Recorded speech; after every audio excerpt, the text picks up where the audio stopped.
اللہ کے رسول حضرت محمد مصطفیٰ صلی اللہ علیہ وآلہ وسلم بار بار امام حسین کو بلند کر کے دنیا کو یہ بتاتے تھے کہ یہ حسین مجھ سے ہے اور میں اس حسین سے۔ اے لوگو، اگر اس حسین پہ کوئی مشکل وقت آ جائے اور یہ تم سے مدد طلب کرے تو اس کا ساتھ دینا، کیونکہ یہ جنت کے جوانوں کا سردار ہے، میرا خون ہے، میری اولاد ہے۔ لیکن افسوس، ابھی رسول اللہ کی رحلت کو تھوڑا وقت ہی گزرا تھا کہ کربلا کے میدان میں ایک طرف 9 لاکھ کا مجمع تھا تو دوسری طرف وہ حسین جس کو اللہ کے رسول اپنے کندھوں پہ سوار کرتے تھے۔ امام حسین علیہ السلام اپنے نانا کی امت سے بار بار کہتے رہے کہ کیوں میرا رستہ روکا ہے؟ اے لوگو، پہچانو، میں تمہارے نبی کا نواسا ہوں، کیوں 3 دن سے میرے بچوں کو پیاسا رکھا ہے؟ کیوں میرے عزیز و اقارب کو شہید کیا ہے؟ بتاؤ، کیا میں نے رسول اللہ کی شریعت میں ترامیم کی ہے؟ کسی انسان کا حق کھایا ہے؟ کسی انسان پہ ظلم کیا ہے؟ اتنے میں فوج یزید ایک آواز میں کہنے لگی، اے حسین، ہم سب تجھے تیرے بابا علی کے بغض میں قتل کر رہے ہیں تاکہ یزید ہماری جھولیاں دولت سے بھر دے۔ امام حسین نے فرمایا، اے لوگو، آج جس اسلام کا علم تمہارے ہاتھوں میں بلند ہے، یہ علم میرے بابا علی نے بلند کیا، مت بھولنا۔ خیبر و خندق میں اگر علی نہ ہوتے تو اسلام کی فتح ناممکن تھی۔ وہ علی جس نے پوری زندگی اسلام کی تبلیغ کی، حق کو بلند کیا، رسول اللہ کی حفاظت کی، آج اس علی کو یہ اجر دے رہے ہو۔ اے لوگو، بتاؤ، اللہ کے رسول نے بار بار میرے بابا علی کا ہاتھ بلند کر کے فرمایا تھا کہ جہاں حق ہوگا وہاں علی ہوگا، جہاں علی ہوگا وہاں حق ہوگا، اور آج اس علی اور اولاد رسول کو یہ اجر دے رہے ہو۔ اتنے میں یزید کی فوج کے سپہ سالاروں نے دیکھا کہ کہیں فوج میں بغاوت نہ ہو جائے۔ اے شمر، کیا دیکھ رہے ہو؟ حملہ کرو۔ بس لاکھوں کی فوج نے جب رسول اللہ کے نواسے پہ حملہ کیا، امام حسین علیہ السلام نے اللہ کا نام لیا اور ذوالفقار کو نیام سے نکالا۔ تاریخ گواہ ہے، ایک طرف لاکھوں کا مجمع اور ایک طرف 3 دن کا بھوکا پیاسا حسین ابن علی۔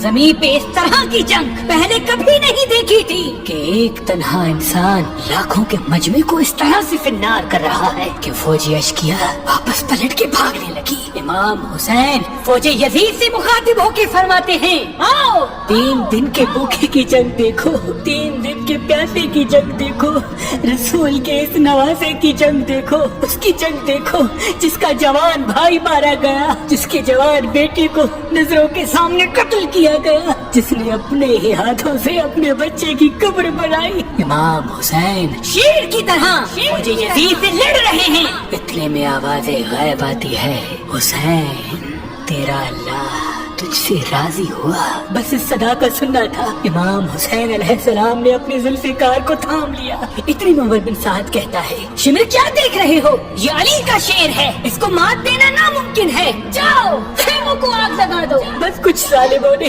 بیبیوں کی خیموں کو آگ لگا دی اور کچھ امام حسین کو دور سے تیر مارنے لگے۔ امام حسین کبھی بیبیوں کی خیموں کی طرف بڑھتے ہیں، کبھی فوج کی طرف جاتے ہیں۔ عمر بن سعد اور شمر نے فوج کو 4 حصوں میں تقسیم کر دیا اور یہ کہا کہ کوئی بھی حسین کے قریب نہ جائے، جس کے پاس جو چیز ہے وہ دور سے حسین کو مارے۔ جس کے پاس نیزہ تھا اس نے نیزہ مارا، جس کے پاس تیر تھے وہ تیر مارتا رہا، جس کے پاس برچیاں تھی وہ برچیاں مارنے لگا۔ تاریخ نے لکھا جس کے پاس مارنے کے لیے کچھ نہ تھا وہ کربلا کی گرم زمین سے مٹی اٹھا کے امام حسین کی طرف پھینکتا رہا۔ امام حسین کے جسم مبارک پہ ہزاروں زخم لگتے رہے۔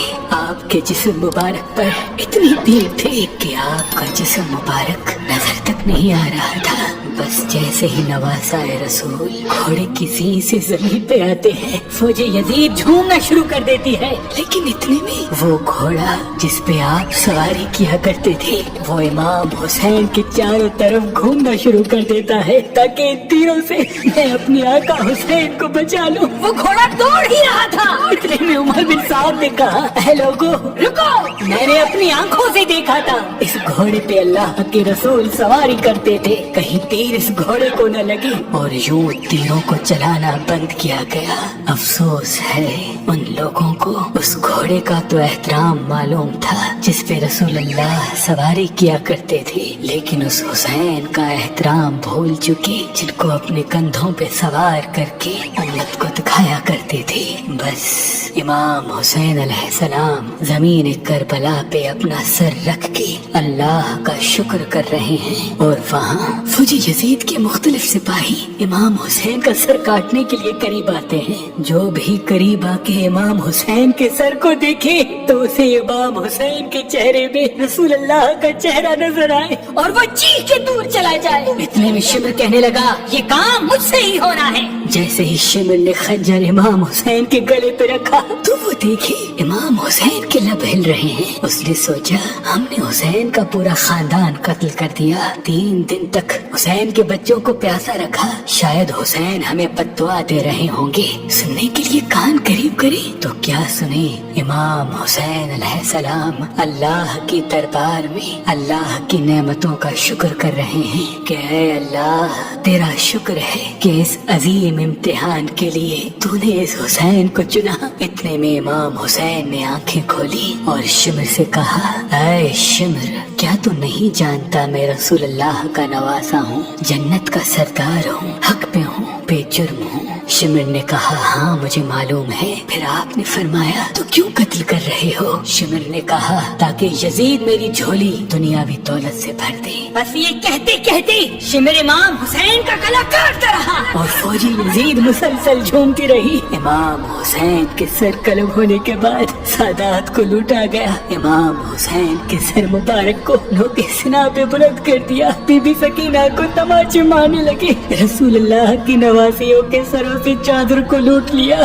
اور امام حسین کے جسم مبارک کی توہین کرنے لگے۔ تاریخ نے لکھا امام حسین کے جسم پر جو جو چیزیں تھی ان کو لوٹنے لگے۔ اتنے میں ایک شخص امام حسین کے جسم کے قریب آیا۔ امام حسین کے ہاتھ میں ایک انگوٹھی پہنی تھی، اتارنے کی کوشش کی نہ اتری، وہ انگلی کاٹ کے انگوٹھی لے گیا۔ آپ کے جسم مبارک کو رسیوں سے باندھ کے کربلا کی گرم زمین پہ ادھر سے ادھر پھرایا گیا۔ اتنے میں عمر بن سعد نے کہا اے شمر حسین اور اس کی ساتھیوں کی لاش کا وہ حشر کرتے ہیں کہ رہتی دنیا تک کوئی بھی یزید کے خلاف آواز نہ اٹھائے، سب کے جسم سے سروں کو کاٹ لو اور سب کی لاشوں کو پامال کر دو۔ زمین کربلا گواہ ہے، کہیں سے کوئی قبیلہ اٹھ کے آتا ہے اور کہتا ہے کہ ہم ہر کی لاش کو پامال ہونے نہیں دیں گے، کہیں بی بی ام لیلا کا قبیلہ آ کے کہتا ہے کہ ہم علی اکبر کا لاشا پامال ہونے نہیں دیں گے، کہیں بی بی رباب کے قبائل کے لوگ کہتے ہیں ہم علی اصغر کا لاش پامال ہونے نہیں دیں گے۔ ایک ایک شہید کی لاش پامال ہونے والی جگہ سے ہٹائی گئی، تاریخ گواہ ہے صرف رسول اللہ کا اکیلا نواسا کربلا کی گرم زمین پہ پڑا رہا اور مغرب کے گھوڑے مشرق کی طرف، مشرق کے گھوڑے مغرب کی طرف دوڑتے رہے۔ امام حسین کا جسم پامال ہوتا رہا۔ امام جعفر صادق علیہ السلام فرماتے ہیں میرا سلام ہو میرے اس غریب دادا پر جس کی لاش کو اس طرح سے پامال کیا گیا کہ ان کی دائیں پسلیاں بائیں پسلیوں کی طرف چلی گئی اور بائیں پسلیاں دائیں پسلیوں کی طرف چلی گئی، جن کا سینہ اور پشت ایک ساتھ ہو گیا۔ سلام ہو میرے اس بے وطن دادا حسین پر جن کے جسم مبارک کے ٹکڑوں کو زمین کربلا پہ بکھیرا گیا۔